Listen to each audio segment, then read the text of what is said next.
my fellow comic book collectors, it's Alan, the Comic Collector Geek, and this is part 4 of this unboxing. And as I was preparing for this unboxing, as I was just about to start the unboxing, you know, press play, get the movie going, I was like, oh, I'll just remove this the person's card and the invoice from the comic. Like it was attached to the magazine.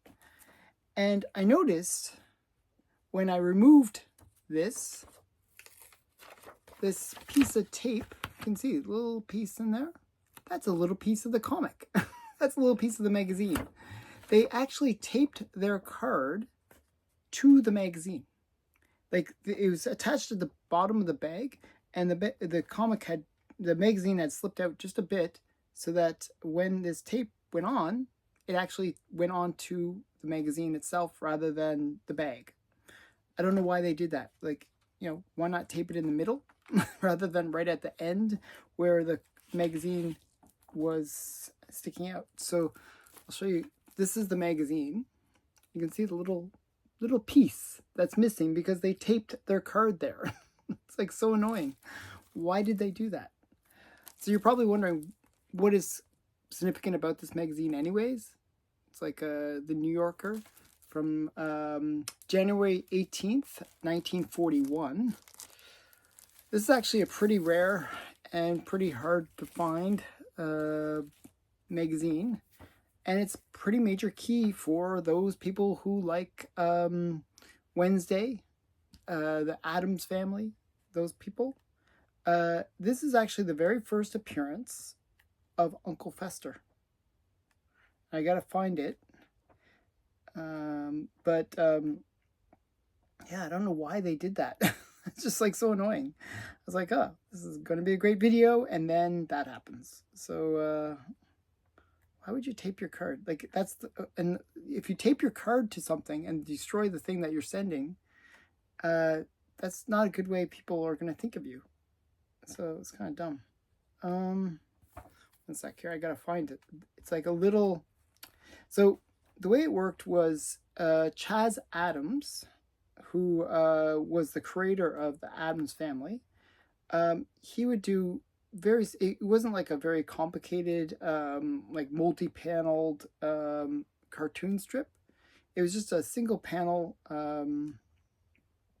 and with really just very simple gags. He wouldn't even name the characters. Like, so even though the characters are shown, it was much later that they actually got their names.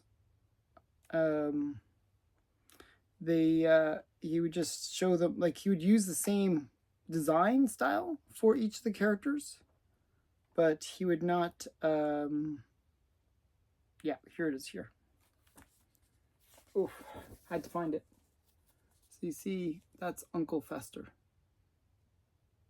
And they maintain this design style. So you can see, I'll even show you the gag. So the gag is a round trip for one to Abysmal Chasm. So he's going with his wife, and it's a round trip and a one-way trip. So a round trip for him and a one-way trip for his wife, basically. So he's gonna basically kill off his wife. That's the joke. So yeah. So wow. So yeah. So that's the kind of joke. It was always this kind of dark humor, like funeral humor, I guess it would be. Yeah. It sort of caught on because it's just so unique humor style that people started calling those cartoons, that little, the one panel things, the Addams Family, because he had a family of characters. So that's the first appearance of Uncle Fester, which is kind of a cool first appearance. Okay. This next book is another first appearance from another iconic character in terms of magazines and comics. This is a bit of a magazine theme, actually. So we got the Mad Reader. And this is actually the very first cover appearance of Alfred E. Newman. So this is the Mad Reader.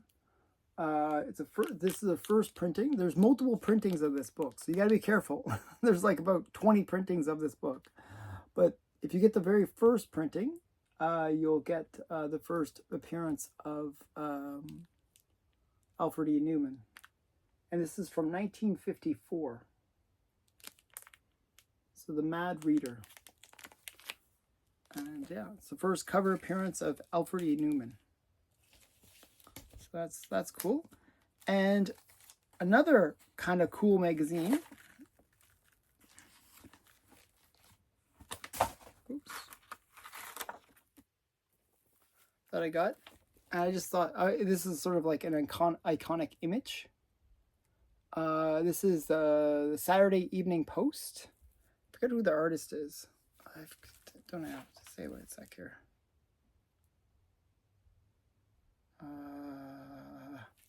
It's so stylized, I can't figure out what something Crydonker,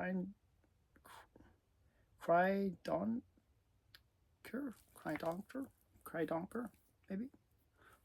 That's it's a very stylized name, but it's just a very iconic cover with this baby with the gun and destroying the swastika. And you got the bundle of sticks and the axe there as well. Just a very iconic cover. So I always wanted to get this cover just for that reason, for its iconicness.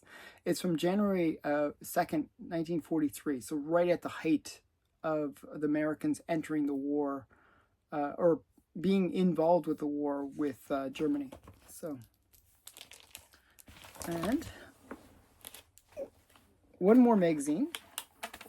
And this one is a very under the radar, like so under the radar first appearance that most people don't even know that this, like nobody knows about this one really. But it was identified by Key Collector Comics. They identified this as being the very first appearance of a pretty major modern character. And it's Wizard Magazine number 4. So this is actually a very early Wizard magazine. I put a little thing in it so I could find the thing. This is from December of 1991. Now, the following year, a very major character came out called Spawn. And this book actually shows the very first appearance of Spawn. You can see it. It's almost like these DVD things. And you see Spawn right there. And it says Todd McFarlane. So that's the very first appearance of Spawn in a magazine. And it predates Spawn number 1. It predates a lot of those other, first appearances of Spawn. So I thought that was pretty cool. And it says, inside look of 2 superb creators on VHS videotape. It's the next best thing to having them over for holiday dinner. Stanley takes you behind the scenes with each artist for 45 minutes of insight. Send your order, and then, it says credit card thing. So, and then the first one is Comic Book Greats video number 1, Todd McFarlane. It was like $20 back in the day for that videotape. So I'd actually like to find those videotapes if you can, if they're out there. But this is the very first appearance, printed appearance of Spawn, which is kind of interesting. So I thought that was kind of a cool pickup. Magazine theme, you can see. Next one is another major first appearance. This is more video game related, but it's Legend of Zelda number 1. And this is the first appearance of Link. I actually kind of was speculating on, video game characters as being a good spec for the future because, the video game industry in general is huge. And Legend of Zelda is kind of one of those more iconic or classic video games, I guess, for a lot of people. Like it's early, you know, Nintendo. Like, I always thought it was a cool game. Actually, I actually have I actually have a first like a unopened copy of The Legend of Zelda. So it was for the Nintendo NDS, I believe it was. But I didn't own the Nintendo NDS. So basically I had the older version of Nintendo, which couldn't play it. So my parents got me the wrong thing. They said, "Oh, it's an intelligent, it's a Nintendo. They must play the same video games." Well, no. So so basically, I got a game that I couldn't play, and it was sort of sat in its packaging forever. I think it's still in my parents' house in its original packaging, unopened box. But yeah, I always wanted to play it. I never played it though. So yeah, it's The Legend of Zelda.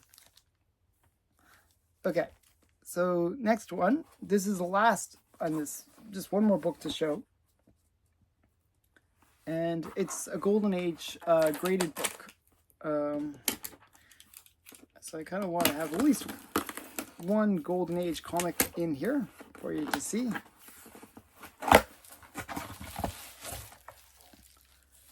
And this one is an interesting one, very inexpensive. They kept on dropping the price, so I was like, I might as well get it.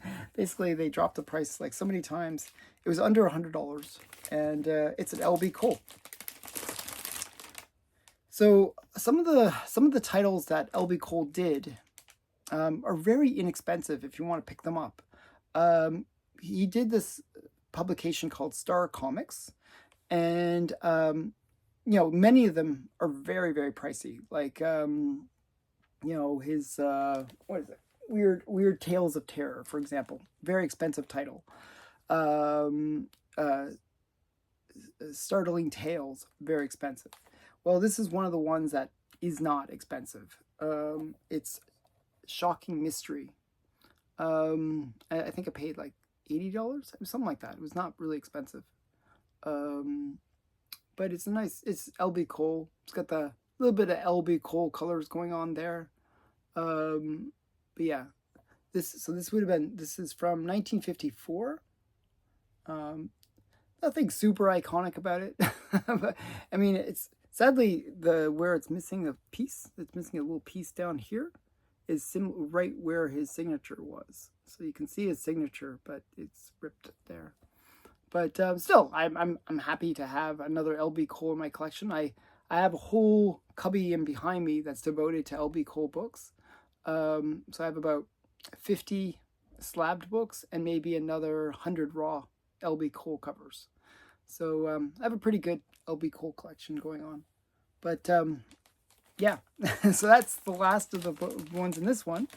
I'm sort of a little bit annoyed by the very first book because I was super excited to get it, and then to have them put their card on it. Did you ever have anything stupid like that happen when you get something shipped to you that the person's seller you know, does something stupid like that where they destroy the very thing they're sending to you? Tell me in the comments below. Thanks again for watching. Bye for now.